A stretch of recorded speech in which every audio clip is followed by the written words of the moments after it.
Israeli হামলায় আল জাজিরার সাংবাদিক নিহত। ফিলিস্তিনের অবরুদ্ধ গাজা উপত্যকায় ইসরায়েলি হামলায় আল জাজিরার এক সাংবাদিক সহ 2 সংবাদকর্মী নিহত হয়েছেন। সোমবার পৃথক হামলায় নিহত হন তারা। পশ্চিম তীরের রামাল্লা থেকে এই খবরটি এসেছে।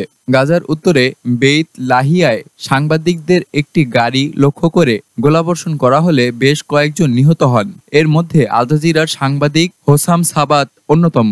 হামলার পরবর্তী দৃশ্য একটি ভিডিওতে ধরা পড়েছে, যেখানে দেখা যাচ্ছে বিধ্বস্ত গাড়ির পাশে আরও অনেকের সঙ্গে সাংবাদিক হোসাম সাবাতের লাশ পড়ে আছে। এদিন মধ্য গাজায় দেইর আর বালাহ থেকে আল জাজিরার তারেক আবু আজম বলেন, 23 বছর বয়সী সাবাত এর আগে একবার ইসরায়েলি হামলায় আহত হয়েছিলেন।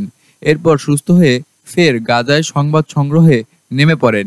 অবশেষে সেই ইসরায়েলি হামলায় প্রাণ হারালেন তিনি। হোসাম সাবাত নিহত হওয়ার আগে এদিন গাজার খান ইউনিসে প্যালেস্টাইন ট্যুরের সাংবাদিক মোহাম্মদ মনসুরকে হত্যা করে ইসরায়েল সেনাবাহিনী। 2023 সালের অক্টোবরে গাজায় যুদ্ধ শুরু হওয়ার পর থেকে এখন পর্যন্ত 170 জনেরও বেশি সাংবাদিক ও গণমাধ্যম কর্মী নিহত হয়েছেন।